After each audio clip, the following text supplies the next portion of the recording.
O que está acontecendo com o Brasil? O que está acontecendo com o mundo? Você vai descobrir agora nessa teoria da conspiração. Hoje, o Teorias da Conspiração está aqui para abrir seus olhos, mostrar toda a verdade que eles não querem que você saiba. O que vamos revelar pode causar espanto e alguns até podem desacreditar, mas com fatos não se discute. O Brasil está mais uma vez diante de um golpe militar. A intervenção federal no Rio de Janeiro é apenas o começo. Vamos explicar o básico. Golpe de Estado é diferente de revolução, que é um movimento histórico mais amplo, mais profundo e mais extenso. O golpe de Estado é mais simples, mais rápido e mais obscuro. Um golpe de Estado para acontecer necessita de 3 premissas. A primeira é que para o governo ser deposto, ele precisa estar sem capacidade de governar. Basta um empurrão e a fruta cai do pé. A segunda, o golpe necessita de um líder real, que tenha capacidade de arregimentar e unir forças, e seja por ela seguido. Por último, o golpe necessita de apoio, mesmo que temporário, de uma massa crítica de seguidores. Em outras palavras, é preciso gente na rua. É quase impossível derrubar através de um golpe um governo sólido. O governo derrubado já está sem capacidade operacional, mas se recusa a sair do palácio. Esta é a presa clássica de um golpe. O Brasil já esteve diante de outros golpes. Alguns foram empurrados para fora do poder com pouca ou nenhuma resistência. A reflexão é que não é a maldade intrínseca de um governante que o faz alvo de um golpe.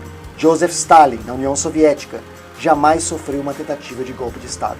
O que atiça os conspiradores é a sinalização de fraqueza e a falta de domínio do poder, o que torna de baixo risco toda a operação que leva ao golpe.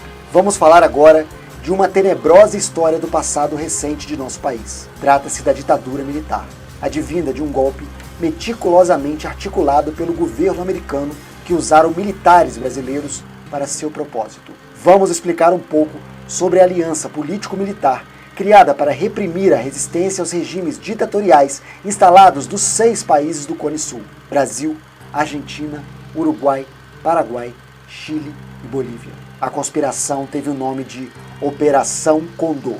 Até hoje, uma das maiores controvérsias da Operação Condor em relação ao Brasil é a morte dos ex-presidentes Juscelino Kubitschek e João Goulart, assim como a do ex-governador do estado da Guanabara, Carlos Lacerda, que apoiou o golpe, mas depois virou seu adversário. Vamos ao contexto histórico. As décadas de 1950 e 1960 são marcadas pela radicalização da Guerra Fria, mais especialmente na América Latina, após a Revolução Cubana, em 59.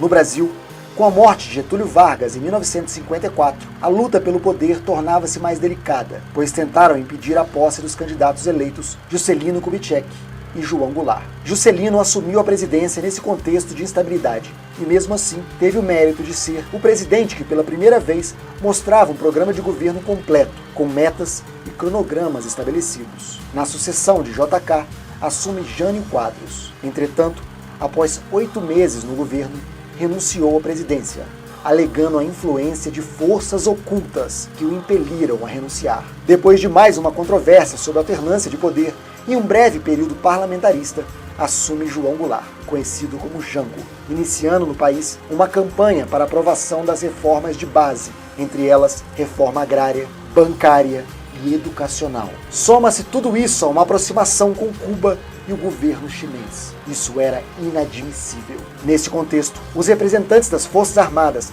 com apoio de consideráveis setores da burguesia nacional e da Igreja Católica, combateram abertamente o governo. Assim, no dia 1º de abril de 1964, veio o golpe de Estado. Os anos 70 são considerados os anos de chumbo para a América Latina, marcados por golpes militares que inauguraram ditaduras em quase todo o continente sul-americano. No Brasil, onde os militares já estavam no poder desde 1964, a ditadura ganhou força com a publicação do Ato Institucional número 5 em dezembro de 1968. Em 1976, de 21 países da América Latina, 14 tinham governos militares. 2/3 da população vivia sob truculentas ditaduras militares. Este não era um caso brasileiro, como muitos se enganam, muito menos uma coincidência. Alguém movia as peças do continente, alguém comandava os títeres. Não havia liberdade de imprensa, de expressão, de reunião, e direitos civis eram caçados. A Operação Condor teve também o objetivo de facilitar ainda mais as ações dos Estados Unidos através da CIA. Quantias fabulosas foram enviadas para promover e sustentar o terrorismo de Estado em toda a América Latina. Em consequência da Operação Condor e do aumento da repressão interna na região sul do continente, milhares de argentinos, chilenos, brasileiros, uruguaios e paraguaios foram cruelmente torturados e assassinados. Milhares ainda estão desaparecidos. Entre essas mortes, 3 personagens-chave da resistência ao regime. O ex-presidente Juscelino Kubitschek faleceu após o acidente de carro em 22 de agosto de 1976.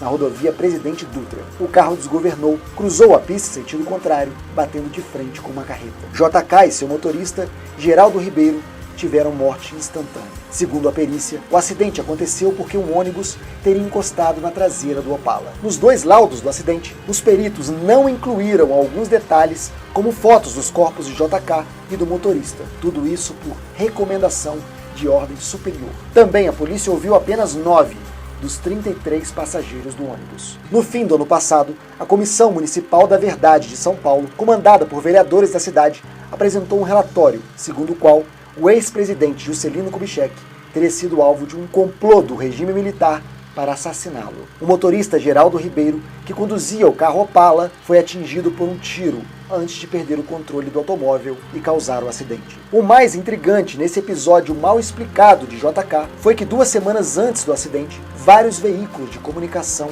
receberam a notícia da morte do presidente, inclusive numa batida de carro em outra estrada, que ligava Lusiânia, onde ficava a fazenda do ex-presidente, a Brasília. Mais um ex-presidente, João Goulart, que depois do golpe exilou-se no Uruguai e depois na Argentina, morreu no dia 6 de dezembro de 1976, 3 meses depois de JK. O motivo da morte? Infarto.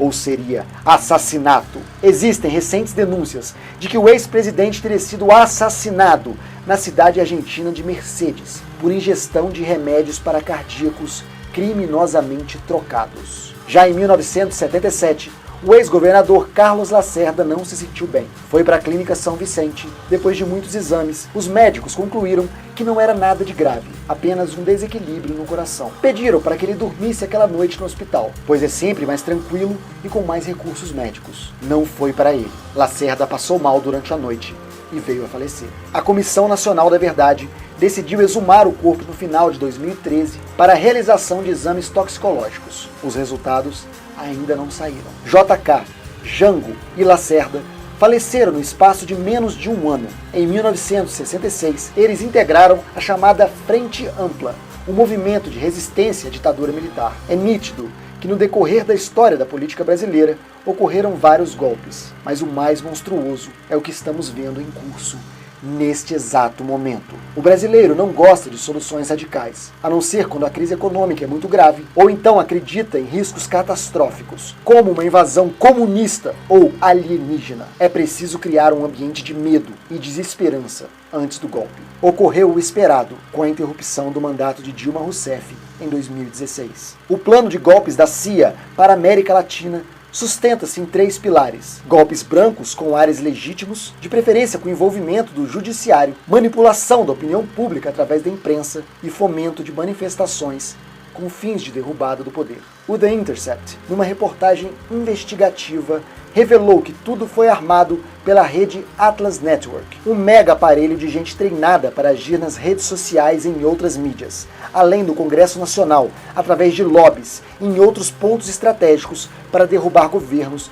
e colocar no lugar gerentes de interesses das poderosas corporações internacionais. Enfim, a entrega total dos setores estratégicos da economia para o controle de grandes corporações estrangeiras são as provas incontestes de que foi um golpe de Estado tramado por elas, com respaldo dos Estados Unidos e com propósitos claros. Nos ciclos de crise, quando as nações centrais perdem, como a crise de 2008, que desmoronou a torre de papéis de especulação financeira no setor de habitação dos Estados Unidos, as corporações transnacionais buscam as compensações das perdas nas nações periféricas, principalmente em países como o Brasil, que tem uma infraestrutura razoável, recursos naturais abundantes, matéria-prima e mão de obra barata. A única coisa que sobra é o governo enfraquecido. Mas derrotar governos hoje em dia não está tão complicado assim, já que não há sequer um deles nas ditas democracias que não esteja comprometido a interesses que podem derrubá-los. O golpe em curso é tão sofisticado